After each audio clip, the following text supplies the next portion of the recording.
우리가 함께 볼 말씀은 누가복음 21장 20절에서 24절.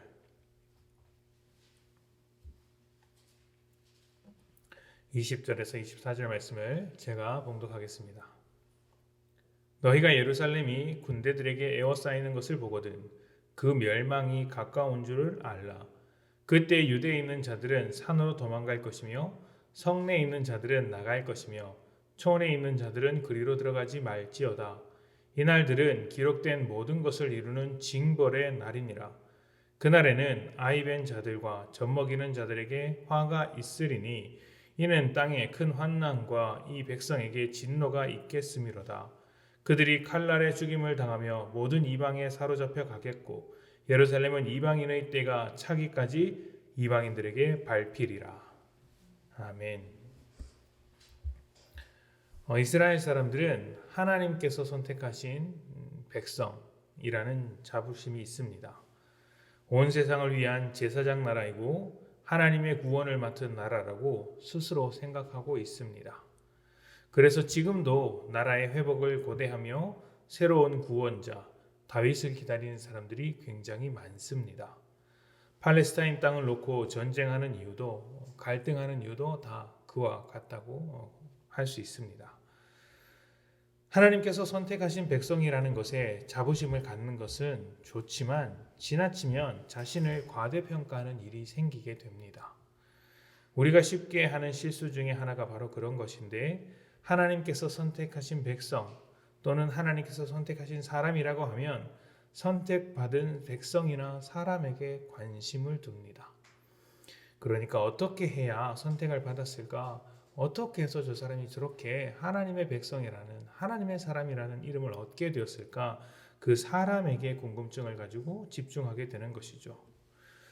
그런데 이런 생각들은 이제 차이와 차별을 만들어내는데 선택받은 사람과 선택받지 못한 사람을 갈라놓고 선택받은 사람이 훌륭한 사람, 선택받지 못한 사람은 훌륭하지 못한 것으로 판단하는 일들이 많습니다.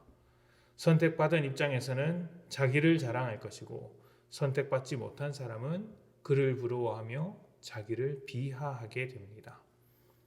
하지만 하나님의 선택은 은혜입니다. 은혜는요, 조건이 없습니다. 훌륭하고 말고가 아니라는 것이죠.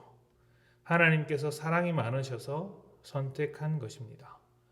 이스라엘을 두고 하나님의 선택을 받은 백성이라고 한다면 핵심은 하나님이 사랑하셔서 저 이스라엘을 선택하셨다는 것이지 이스라엘이 훌륭했다는 것은 아닌 것이죠. 오히려 반대입니다. 저 못난 인생, 저 못난 사람들을 사랑하셔서 이끌고 가시는 하나님이 참 대단하시다. 이렇게 생각을 하셔야 하는 것이죠. 하나님은 모든 사람을 구원하기 위해 아브라함을 시작으로 은혜를 베푸셨습니다. 그리고 이스라엘이라는 나라도 만드셨습니다. 이들에게 요구한 것은 하나님께 받은 은혜 속에서 머물며 살아가는 것이었지만 결과적으로 실패하고 말았습니다. 예수님께서 오셨을 때 아무도 알아보지 못하고 죽음으로 몰고 간 것만 봐도 하나님의 뜻과 그들의 생각이 얼마나 다른지를 확인할 수 있습니다. 예수님은 하나님의 사랑과 은혜의 정점으로 오셨는데 하나님의 백성들이 알아보지 못했으니 할 말이 더 없는 것이죠. 우리가 훌륭한 하나님의 백성이다라고 스스로 그렇게 자부할 만한 일들은 아닌 것입니다. 이스라엘은 하나님의 백성이라는 자리에 취해 하나님의 일하심과 충돌했습니다. 어떻게 되겠습니까? 계란으로 바위를 때리는 것처럼 산산이 무너지는 것이죠. 예수님께서 예루살렘 성이 무너질 것이라고 말씀하시는 것이 바로 그런 이유입니다. 은혜를 모르고 자기 도취에 빠져 하나님과 충돌하는 자리까지 간 인생의 결과인 것이죠. 누가 잘못한 것일까요? 이스라엘이 잘못한 것입니다. 누가 파괴한 것일까요? 스스로 파괴한 것입니다. 계란이 바위에 달려들면 계란이 잘못하는 것이죠. 충돌을 피하고 오히려 바위 곁에 서 있어야 하는데 바위에게 달려들어 몸을 부딪히면 깨질 수밖에 없습니다. 하나님의 품에서 함께 거해야 할 이스라엘이 하나님과 충돌해서 생긴 결과가 이스라엘의 멸망, 이스라엘의 파괴라는 점을 꼭 기억하셨으면 좋겠습니다. 우리도 얼마든지 우리 자신에게 취해서 세상에게 취해서 하나님께 대들며 충돌할 수 있습니다. 하나님께 은혜를 받았는데 그 받은 은혜대로 사는 것이 아니라 내가 조금 더 다른 인생인 것처럼 자기에 빠져서 내가 좀 더 괜찮다고 생각해서 자기에 빠져서 하나님의 뜻에 들이받는 인생이 될 수 있다라는 것이죠. 그러면 은혜 받은 인생이기 때문에 버림받지는 못하겠지만 스스로 말이죠. 스스로 자기를 파괴하는 결과를 낳게 됩니다. 부딪히지 말아야 할 하나님께 자꾸 부딪히기 때문이죠. 우리는 하나님과 충돌하는 인생이 아니라 세상에게 충돌하는 인생이 되어야 합니다.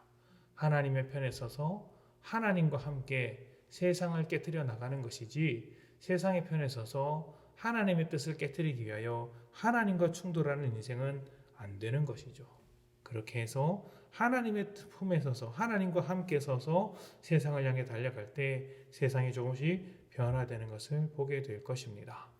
자꾸 우리의 심령이 우리의 마음이 하나님 앞에서 깨진다. 그게 은혜의 반증일 수 있지만 또 다른 편에서는 내가 하나님과 함께 서 있지 못해서 자꾸 이렇게 나를 깨트리시는구나 생각을 할 수 있어야 합니다. 이런 깨트리심을 통해 하나님 곁에 두시려는 하나님의 부르심을 꼭 기억하셨으면 좋겠습니다. 오늘 하루 하나님과 충돌하지 않기를 소망합니다. 우리가 충돌해야 하는 대상은 세상입니다.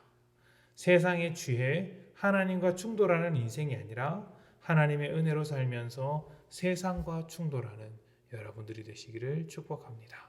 함께 기도합니다.